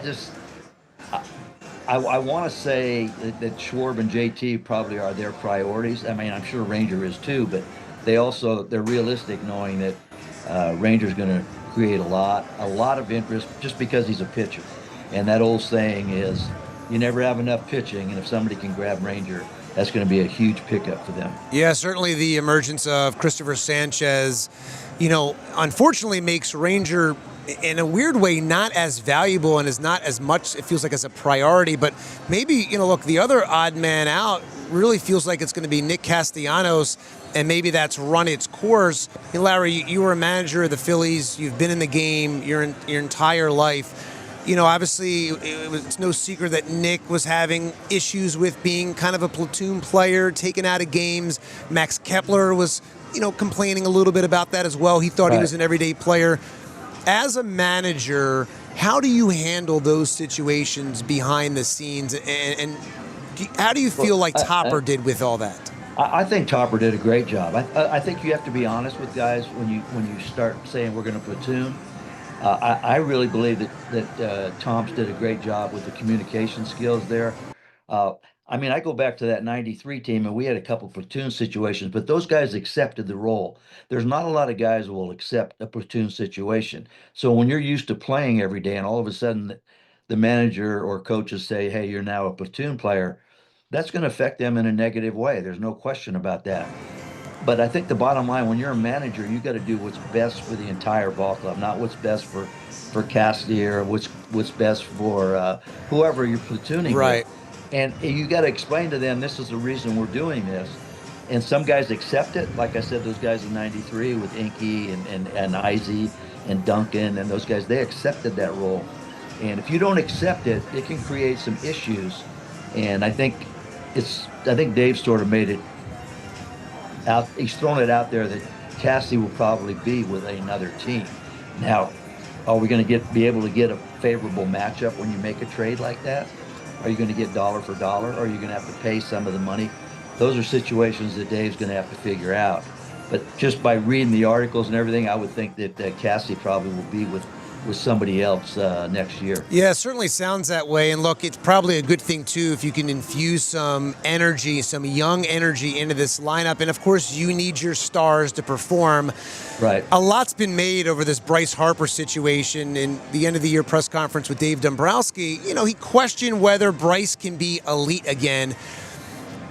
You pay attention. You know what's going on. When you hear that, do you think the Bryce situation, that was taken out of context? Do you think that maybe Dave was sending a message? Do you think Dave was just being honest, or it came out wrong? What is your take on the Bryce Harper situation? Because, listen, I understood what Dave was saying. I also question whether or not were you trying to send a message to these hitters that you guys need to step up. You guys are the stars here. We need that big hit. I really think that Dave was just, he made a statement. I don't think it was that out of hand, but if you were on the other end of it and you didn't hear the whole interview, you might say what Harp said. I think basically what he meant to say is because of what Harp's done in his career, it wasn't an elite Harper year, which it wasn't. It was still a real good year. Right. Don't get me wrong. I'll take that year with a bunch of guys. But the fact that, and when he mentioned the word elite, he's talking about the top 5 guys in baseball, and Harp has been that. Harp will bounce back. There's no question about this. Now, will this motivate him? I don't know, but I know he'll have a better year. He missed close to a month of the season, and you still look at his numbers. They were still outstanding numbers. So I expect, whether it motivates him, I don't think he needs motivation, to be honest with you. This guy's been in the spotlight since he's 14 or 15 years old, and I really believe he's going to come out there swinging this spring training and carry it over into the season. The key word there is staying healthy. And, getting back to our makeup of our team, we also have a question mark, and it sounds like everything's good with him, is Wheeler. Will he be ready to go in April? You feel for him. You feel for him going through that. It's not it's not a baseball injury, and you worry. Zach's a great guy. He's of course an amazing pitcher. He has a beautiful family, and you think about what Zach has been dealing with behind the scenes. Right, and that injury it's one of those injuries where you see some guys that have had it have come back, others have not been. They've come back, but they haven't been where they were previous to the injury. Personally, what I would do with Zach is I would keep him down to spring training in the month of April, because going through that surgery and everything, why would you come up here in the cold, damp weather and pitch from opening day on? Even though he might be I'm sure he's going to say he's ready. I'd make sure he's 100% ready. Keep him down till the weather warms up here, because our rotation is still good. We still have guys at the top that can do it. I mean, Luzardo and Sanchez, this have been breakout years for them last year. They did a tremendous job, and I see nothing but good things they had for them.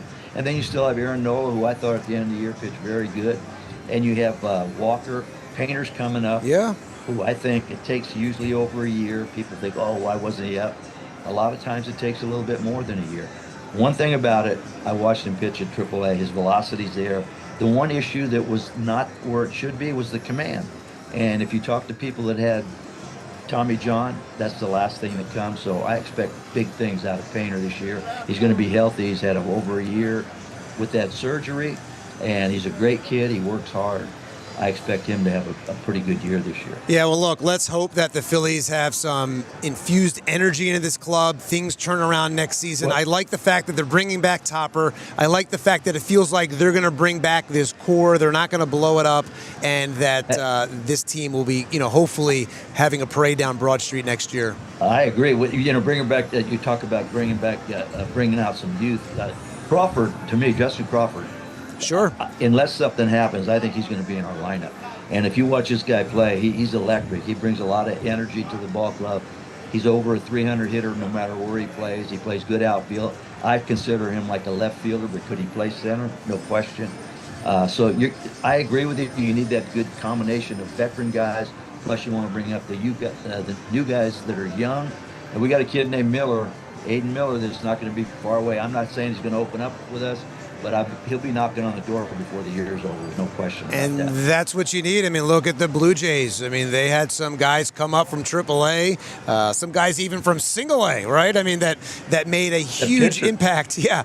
Which Yeah, an unbelievable. amazing story. And he's a local guy. He's, from Pottstown, from, Right. The Philadelphia area, grew up a big Phillies fan. So you need that young energy. Well, listen, Larry, thank you so much for your time. Great insight on the Phillies and, of course, all the work you do with the Darren Dalton Foundation. Had a great gala last night in Center City raising money and awareness for brain tumors to help those that were impacted the same way Darren Dalton was. All right, Jeff, thank you very much. And let's go Phillies. And hopefully this is the year we have that, as you said, another parade down Broad Street. Let's hope so. All right, Larry, thank you so much for your time. Take care, Jeff. All right, thanks, Larry. Phillies legend Larry Bowa joining us at BETPARX Saturdays, live from the Sportsbook at Parx Casino in Ben Salem. Of course, if you want to give the gift of entertainment this holiday season, tickets to see national headliners at the Excite Center at Parx Casino make a great gift. Parx Casino is something for everyone. Entertainment taste, all of your entertainment taste. Some of the lineup looks like this coming up over the next few months. You have classic rockers, Grand Funk Railroad, 16-time Grammy winner David Foster, Catherine McPhee coming up at the end of January, as well as Marshall Tucker Band and Jefferson Starship. In February, the Broadway star Alan Cumming Uncut, his new one-man cabaret show. And then you have the Generations Piano Men tribute to Elton John and Billy Joel.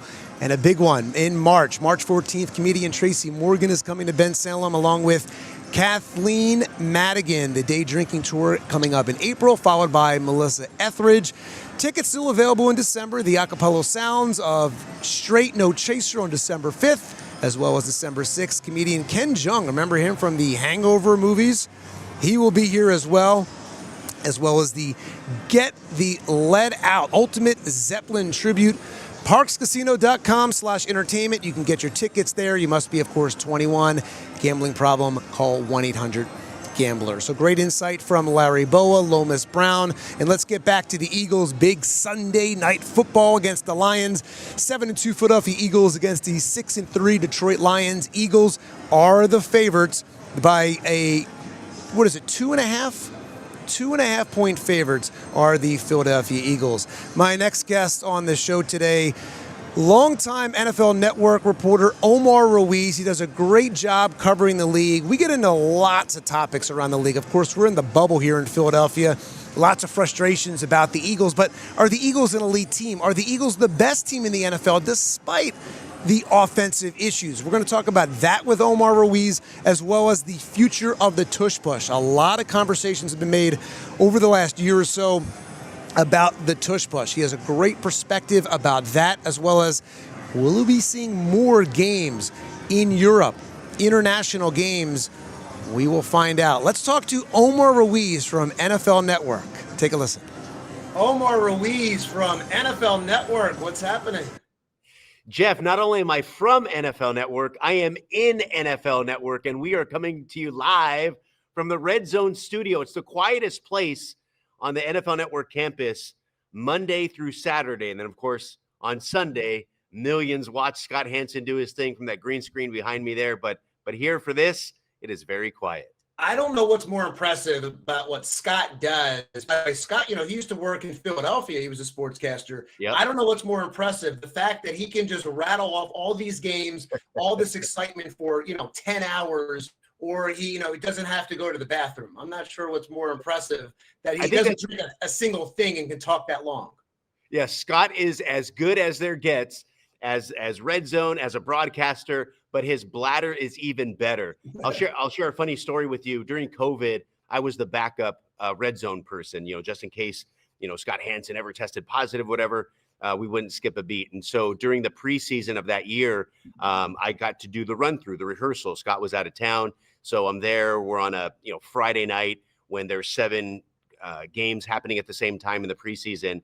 And during the second half, when you have, the fifth stringers playing, they're going to get cut the next week. You have no idea who these guys are. Usually, as Scott did it, as I did it, when the starters are in, you can easily identify every team's, talent, offensive weapons, sort of thing, kind of on recall instantaneously. But now we're into the depth chart, and we are just making up names at this point. It's Jeff Skversky with the tackle for the Lions. Well, he's going to make the team with that kind of effort, and just kind of going through all the names.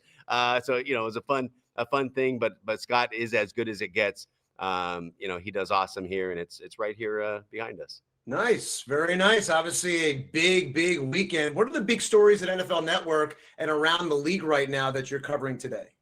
Well, we have some huge matchups in the late window, and I would imagine that CBS with the national window with the Broncos hosting the Chiefs in a major AFC West showdown. It seems like the Chiefs have been so good over the years that we haven't had a mid-season showdown in that division because they are so head and shoulders above everybody the last few years that CBS has that single national window. But in the NFC, the Rams and Seattle in that same window have a huge showdown in the NFC West. Both games in that late window could have a big say on who actually takes home the number one seed in the conference and gets the bye. Similarly, in the night game with Philly hosting Detroit, a game that I thought we all were going to see in the NFC Championship game last year, it's finally going to happen here in Philadelphia. Both teams coming in with great records, and that game too will go a long way in deciding the NFC. So some big, huge matchups. It seems, Jeff, like it's been a couple weeks where maybe the matchups haven't been as enticing. I remember last week every game was a double-digit score seemingly, except for a couple in the NFL. But I think this week we're in for some titans of matchups on Sunday, especially later in the day. Yeah, I'm certainly biased. This Eagles-Lions matchup, cannot wait for it. And, hearing from the Eagles, hearing from the Lions, you get that impression as well. I mean, the Lions, Aiden Hutchinson said this game's been circled on the calendar all year. It's a must-win. Even Dan Campbell admitting today that he thought that this really would be the NFC Championship game last year, and a lot of people did. Nobody really expected the Commanders and Jaden Daniels to go into Detroit, Ford Field last year and do what they did. When you look at these two matchups, and, look, there's some surprising teams out there like the Patriots and the Colts and even the Broncos. But when you look at this, I really view Eagles-Lions really as the 1-2, not only in the NFC, but maybe in the NFL. What is your take on where the Eagles and Lions are coming into this game and the overall picture in the NFL? Yeah, I agree with you in that I think this is a measuring stick game for each team because I think I'm one of those people that believe that the Eagles are still the team to beat. I think they have all the pieces, the weapons in place to repeat as Super Bowl champions. And I think if you're going to win the Super Bowl this year, you're going to have to go through Philly at some point. And I think a team like Detroit, who is going to put points on the board, the Eagles are going to have to get that offense right. And this is one of those games that it's going to demand for them to do so. And I think they will. I think eventually they'll solve their issues. Philadelphia this year kind of reminds me of, from an offensive standpoint, the way the Seahawks Legion of Boom defense used to be, that they weren't always on the same page. Sometimes it took half the season to get things going, but in the end, they're always right there making Super Bowl runs and really a force. And I think that'll play out for Philadelphia in that they'll get it together. A.J. Brown voicing his concerns consistently. They'll get that fixed. The offense will roll at some point. It's a matter of when they do so, and they hope that it's not too late for Detroit. On the other hand, obviously, they fell short, like you mentioned, that upset against the Commanders last year. So they felt that last year was their time, that it was their time to make that Super Bowl run. Well, they have the opportunity again, and if they can go into Philadelphia, I think they'll command respect throughout the league that they are a force once again, and they are a legitimate Super Bowl contender. Yeah, it doesn't seem like anyone's happy to see what the Eagles, at least in Philadelphia, and look, we're in a bubble, right? So you see all the negatives, and Philadelphia, we like to focus on some of the negatives, but we saw everything they did against Green Bay, and look, that's an impressive, ugly game for the Eagles defensively, but offensively, I mean, you got A.J. Brown complaining, and when you look at the Eagles, 25th in passing offense, 23rd total offense. When you look at the talent, it doesn't really match the stats and where they stand. What's the national view of the Philadelphia Eagles? You're saying they're the team to beat, but it doesn't really feel like it in Philadelphia. Could you maybe calm everyone down perhaps just a little bit?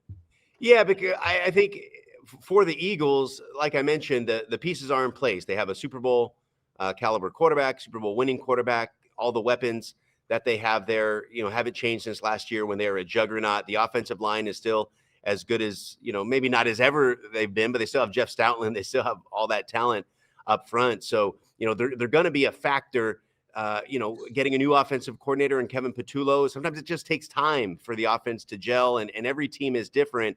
But I think because they are the Super Bowl champions, because they are in the fishbowl of the Philadelphia media market, they do get so much more attention, and they're not necessarily allowed from week to week to show that improvement unless it's dramatic, unless they put 40 points on the board.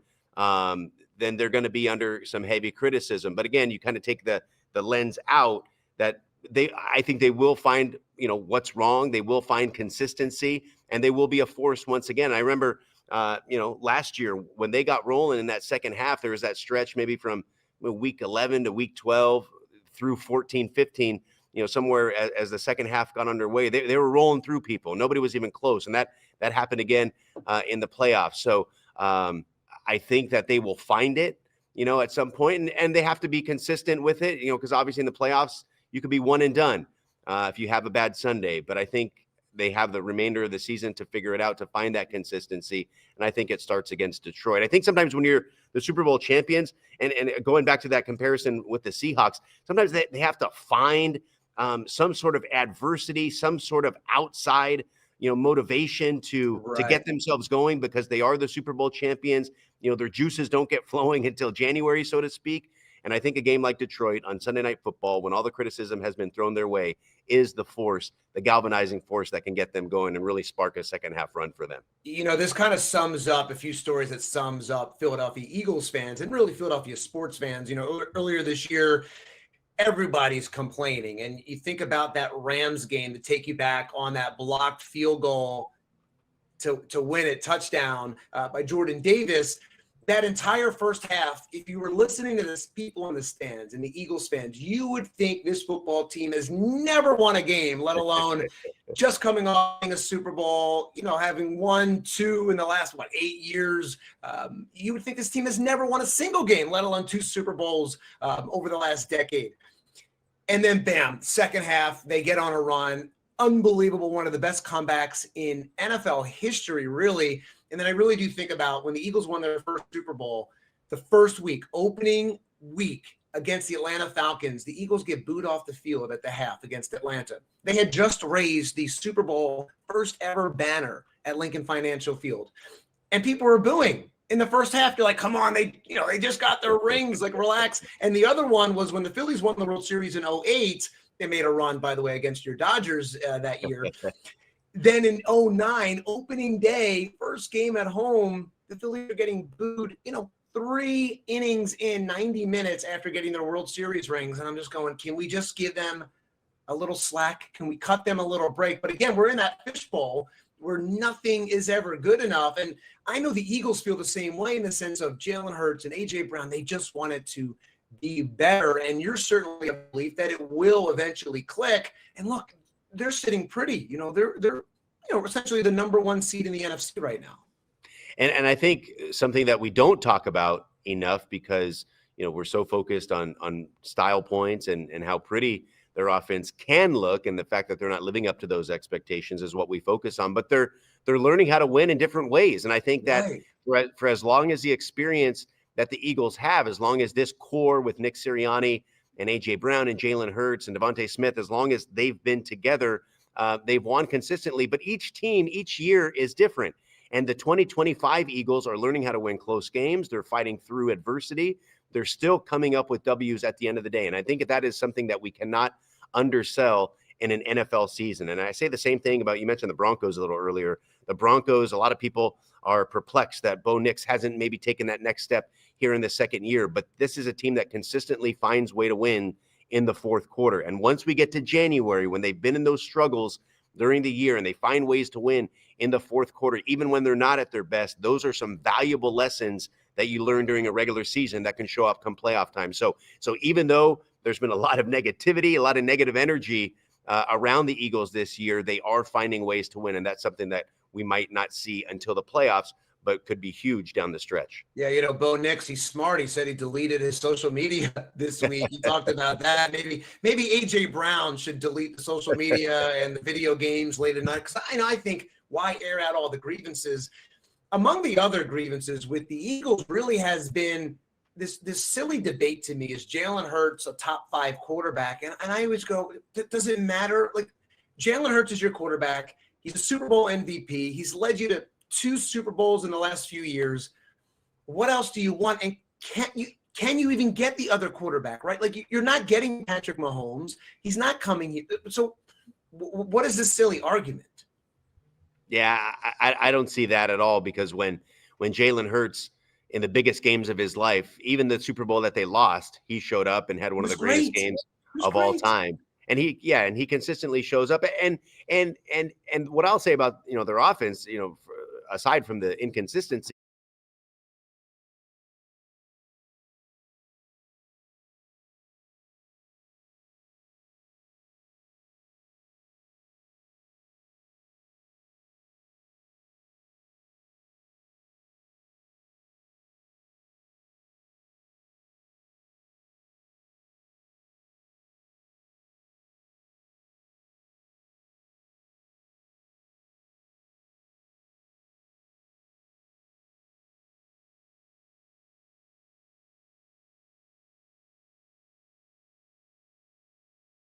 inside the locker room perspective, I think they genuinely don't care about that sort of stuff. Now, they want to have the cohesiveness, they want to have the consistency of playing good offensive football. But as far as the stats and what it means for his standing in the league, I really don't think they care about that.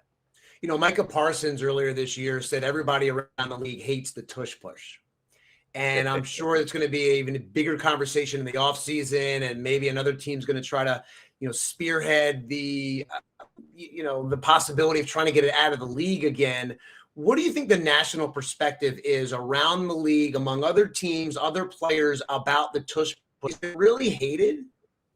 I don't know if it's hated, but I think people don't want it in there. And I think the momentum now is it's so hard to be officiated, and they do the slow-mo on the false starts that should have been called. And, but that and could be, but hold on. You do that with any play. You're right. Yeah, I agree with you. Okay. Yeah. I agree with you. I'm old school. I'm more of the mind that, hey, don't complain about it. Just stop it or try to figure it out. And they're using that.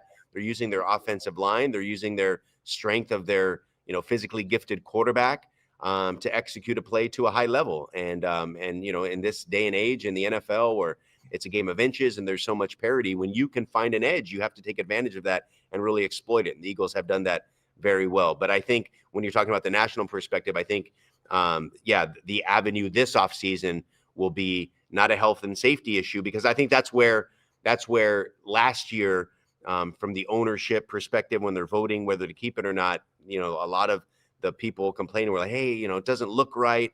And that didn't really, sell. Then it was like, oh, there's health and safety concerns, but the statistic on that don't really sell. Now it's so hard to be officiated. So that'll be the angle probably this offseason in trying to get rid of it. Will that be enough for it to pass? We'll see. But it sounds like there is momentum around the league to kind of shut it down. And I think probably more from a league perspective, not necessarily national, fan perspective, but from a league perspective, I don't think they enjoy the conversation around it, dominating, the NFL landscape. They want people talking about the players and the excitement of the games and everything, not necessarily a heavily litigated play, so to speak, week after week. Well, it's interesting because their conversion rate, the Eagles' conversion rate on it, is actually down. It's the lowest it has been, over these handful of years. But I would make the argument that, Jalen Hurts can squat so much that even if he runs a straight QB sneak and if he's not pushed, there have been times where he's not really pushed. It's not going to make a difference. And what we were talking about earlier, the offside situation, that's on the refs on any other play. And that, to me, shouldn't be harder to officiate that point in it.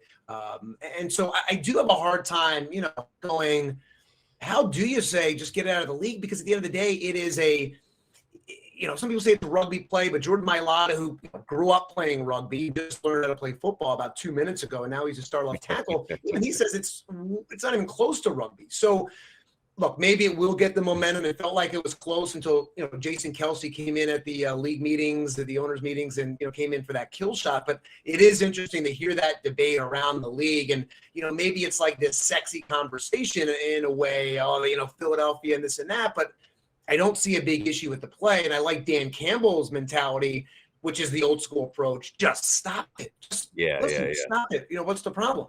Yeah. And I think ESPN did a good job on the Monday night game when they showed Green Bay doing a sneak, and it looked like they started early before the snap. So it's just something that happens in football. Officials miss calls and everything like that on any given play, and it's not exclusive to the Philadelphia Eagles, but they have certainly taken advantage of their strength in that to execute it at a high level, and I would like to see it stay in the game, because I do like that physicality and that sort of, machismo, like, hey, if you're not good enough to stop it, then, you better figure it out. That's right. A few more questions for you if you have the time. I want to ask you, you cover the Chargers a lot. You cover the Raiders. Eagles have those two teams coming up. Obviously, I think the Eagles on paper are better than the Raiders, but look at that Chargers team. That's a big matchup coming up on Monday Night Football. How do you think the Chargers and the Eagles match up, and what could be potentially a, Super Bowl preview?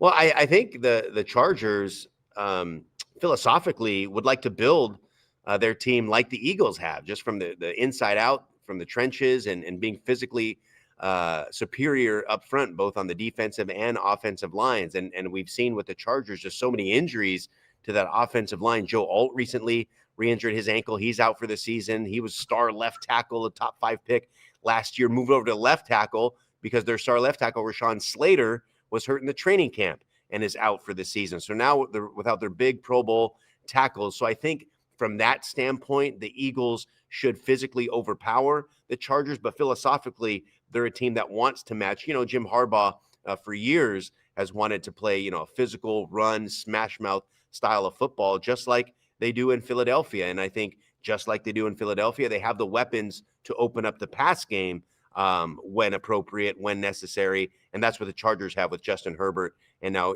clicking with Ladd McConkey and Keenan Allen, Quentin Johnson, the rest of that crew. So it should be a fun matchup, but I think ultimately the Eagles and their ability to win in the trenches will be the difference in that game. But the Chargers will want to play physically with the Eagles. I just don't know if they have the horses to do it right now. Yeah, you did a great one-on-one interview earlier this season with NFL Commissioner Roger Goodell. Obviously, the expansion of games in Europe and all over the world that have been going on the last few years, more and more between Brazil and Germany, London. The Eagles have played in Brazil and in London.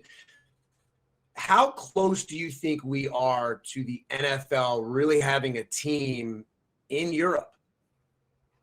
I don't think we're close to that. What I think we're closer to is a 16-game international series every year, where every team plays an international game. Because it sounds like when I was talking, the interview you referenced with Commissioner Goodell, it sounded like when he was talking about Madrid and Berlin and London, obviously Dublin, some of the newer cities this year, that we're going to have games there going forward. It wasn't just a 1 year type of thing, exploration, that they would like to have games there. And then you talk about them being in Melbourne next year in Australia, and a game in 2027 marked for Asia somewhere. So I think eventually Mexico City is going to return to the mix next year once their World Cup renovations to the stadium are fixed there. So you have Brazil, Mexico, London, Ireland, Spain, Germany, Australia, Asia. When it's all said and done, I think we're going to have 16 games.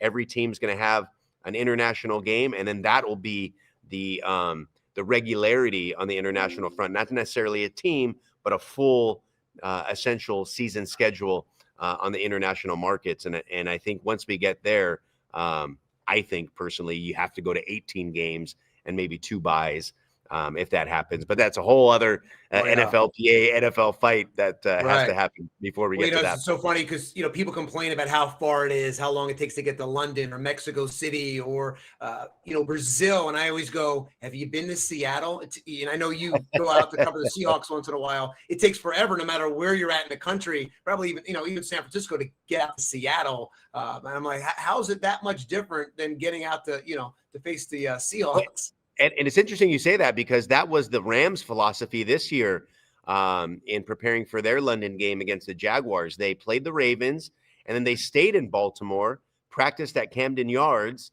and just sort of got acclimated to the East Coast. And then they flew to London the day before the game. And then they beat the brakes off of the Jaguars, who were there all week. So essentially what Sean McVay simulated was how they would normally practice on the West Coast and then fly to the East Coast to play a game the following day, whether it's in Philadelphia or New York. He just said, yeah, it's no different than flying West Coast to East Coast. We're just going to go from East Coast to London now. And so, to your point, you know, and especially the way the sports science has evolved and the care that the teams take in preparation for that, I think the sort of how far it is and the flight inconveniences, I think will be an excuse that probably doesn't work going forward.